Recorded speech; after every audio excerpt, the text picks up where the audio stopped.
రాఘవయ్య మరియు సీతమ్మ హిందూ మతానికి చెందిన భార్యాభర్తలు. వీరికి 5 సంతానం. వీరిలో 3 కుమారులు, 2 కుమార్తెలు ఉన్నారు. కుమారుల పేర్లు రామ్, లక్ష్మణ్, రాజు. కుమార్తెల పేర్లు రజని మరియు రోజా. ఉమ్మడి కుటుంబ పెద్ద అయిన రాఘవయ్య 10 ఎకరాల భూమిని వారసత్వంగా పొందాడు. ఈ భూమి రంగారెడ్డి జిల్లా షామీర్పేట గ్రామం నందు సర్వే నంబర్ 27లో కలదు.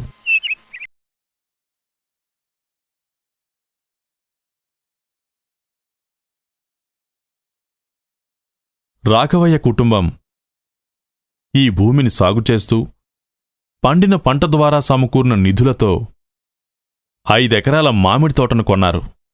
ఈ తోట ఆ 10 ఎకరాల వ్యవసాయ భూమి పక్కనే ఉన్నది. రాఘవయ్య అతని 2 కుమార్తెల వివాహం జరిపించగా వారు తమ అత్తవారింటికి వెళ్ళిపోయారు. కొంతకాలం తరువాత ఒక రోజున రాఘవయ్య మరియు అతని పెద్ద కుమారుడు షామీర్పేట వద్ద జరిగిన రోడ్డు ప్రమాదంలో మరణించారు.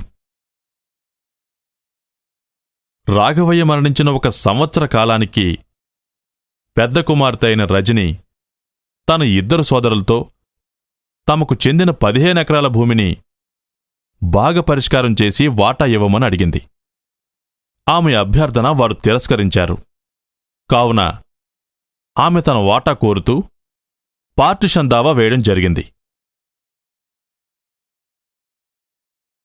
మీ పేరేంటి? రజని. మీరు ప్రస్తుతం ఎక్కడ నివసిస్తున్నారు? సికింద్రాబాద్. మీ భర్త పేరు? రాకేష్. ప్రతివాదులతో మీకున్న బంధుత్వం ఏమిటి? వారు నా సోదరులు. రాఘవయ్యతో మీకున్న బంధుత్వం ఏమిటి? నా తండ్రి. ఈ కేసు మీరెందుకు దాఖలు చేశారు? ఉమ్మడి కుటుంబ ఆస్తి విభజించి నాకు పేర్కొన్న వాటా కేటాయించేందుకు. మీకు భూమి యొక్క వివరాలు తెలుసా? తెలుసు. భూమి షామీర్పేట్ గ్రామం సర్వే నెంబర్ 27లో ఉంది. దావా ఆస్తిని మీ కుటుంబ సభ్యులు ఎలా పొందారు? నా తండ్రి తాత నుండి పొందారు. భూమి పూర్వీకులదని చూపించడానికి మీరేవైనా పత్రాలు దాఖలు చేశారా? అవును, చేశాను.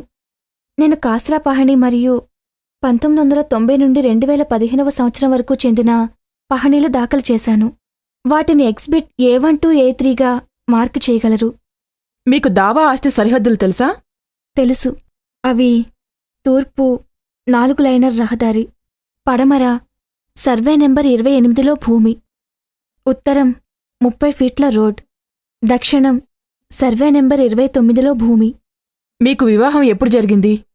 15 సంవత్సరాల క్రితం జరిగింది. మీరు ఆస్తిలో వాటా ఇవ్వమని ఎప్పుడు అడిగారు? 1 నెల క్రితం. ప్రతివాదుల నుండి వచ్చిన స్పందన? వారు నా అభ్యర్థనను తిరస్కరించారు. ఆస్తిలో మీ వాటా ఎంత? 7/36 వంతు.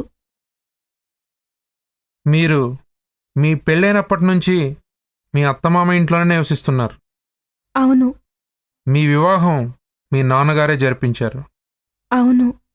మీ వివాహ సమయంలో మీ నాన్నగారు బంగారం మరియు ఇతర వస్తువులు ఇచ్చారు. అవును.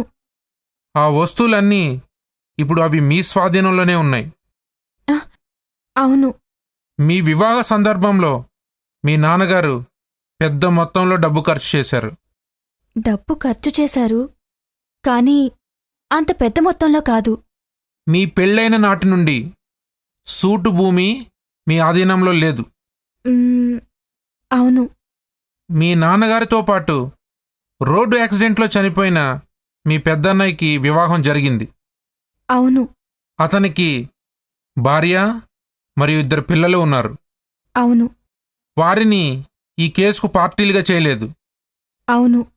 దావా ఆస్తిలోని 5 ఎకరాల భూమి మీ అన్నదమ్ముల స్వార్జితం. కాదు, అదబద్ధం. నేను చెప్తున్నాను, మీ సోదరికి గాని మీకు గాని దావా ఆస్తిలో ఎటువంటి హక్కు లేదు. కాదు, దావా ఆస్తిలో మాకు హక్కులున్నాయి. నేను చెప్తున్నాను, మీరు ఫైల్ చేసిన డాక్యుమెంట్స్లో ఎక్కడా మీ పేరు గాని మీ సిస్టర్ పేరు గాని పేర్కొనలేదు. అవును, తెలీదు. నేను చెప్తున్నాను, మీరు రాఘవయ్య గారి ఉమ్మడి కుటుంబంలో సభ్యురాలు కాదు. కాదు, నేను సభ్యురాల్ని. మీకు సూటి భూమిలో ఎటువంటి హక్కు లేదు. కేవలం దురుద్దేశంతో మాత్రమే ఈ కేసు వేశారు అని నేనంటాను. కాదు. నీ పేరు? రాజీవ్. నువ్వు ప్రస్తుతం ఎక్కడ నివసిస్తున్నావు? షామీర్పేట. మీ తండ్రి పేరు? రాఘవయ్య. మీ సిస్టర్స్ వివాహాన్ని ఎవరు జరిపించారు? నా తండ్రి మరియు మేము. మీరు మీ సిస్టర్స్ వివాహం సందర్భంగా ఎంత ఖర్చు చేశారు? 30 లక్షలు. మీ సిస్టర్స్కి మొత్తం మీరు ఎంత విలువగల ఆస్తి ఇచ్చి ఉన్నారు? ప్రతి ఒక్కరికి బంగారం, వెండి మరియు ఇంటి సామానం రూపంలో 10 లక్షలు ఇచ్చాం. 5 ఎకరాల మామిడి తోటను ఎవరు కొనుగోలు చేశారు? నేను మరియు నా ఇద్దరు అన్నదమ్ములు. సూటు భూమిని ఇప్పుడు ఎవరు సాగు చేస్తున్నారు? నేను మరియు మా ఇద్దరు అన్నదమ్ములు. సూటు భూమిలో ఎవరెవరికి వాటాలున్నాయి? నాకు మరియు నా ఇద్దరు సోదరులకి. సూటు భూమిపై వాదికి ఏమి హక్కులున్నాయి? ఆమెకి ఏ హక్కులు లేవు. మీ సిస్టర్స్ ఎప్పుడైనా సూటు భూమిని పంచమని అడగటం జరిగిందా? లేదు. మీకు మరియు మీ సోదరులకు చెందినట్టుగా ఏమైనా డాక్యుమెంట్స్ ఫైల్ చేశారా? వాది దాఖలు చేసిన ఎగ్జిబిట్ A1 to A3లో నా పేరు, మా సోదరుల పేర్లు మాత్రమే ఉన్నాయి. మా చెల్లెల పేర్లు లేవు. నీవు న్యాయస్థానం నుండి ఏం కోరుతున్నావు? కేసు డిస్మిస్ చేయమని కోరుతున్నాను. మీ కుటుంబానికి వ్యవసాయమే ఆధారం అన్నారు కదా? అవును. మీ తాతగారి నుండి సంక్రమించిన 10 ఎకరాల భూమి తప్ప మీకు వేరే ఏ భూమి లేదు. అవును. వివాహ సందర్భంగా ఇచ్చిన మొత్తం మీ చెల్లెళ్ల వాటా కింద ఇచ్చినట్లు నిరూపించడానికి ఎటువంటి ఆధారాలు లేవు కదా? లేదు, ఎటువంటి ఆధారాలు లేవు. 10 ఎకరాల భూమి ఫలసాయంతో 5 ఎకరాల మామిడి తోటను కొనుగోలు చేశారు కదా? అవును. మీ సోదరికి ఆస్తిలో ఎటువంటి హక్కు లేదని ఆమెకి నోటీస్ ఇవ్వలేదు. అవును.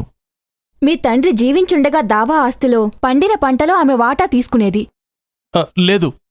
PW1 వాటా ఇవ్వాలని అనేకసార్లు మిమ్మల్ని కోరింది. లేదు.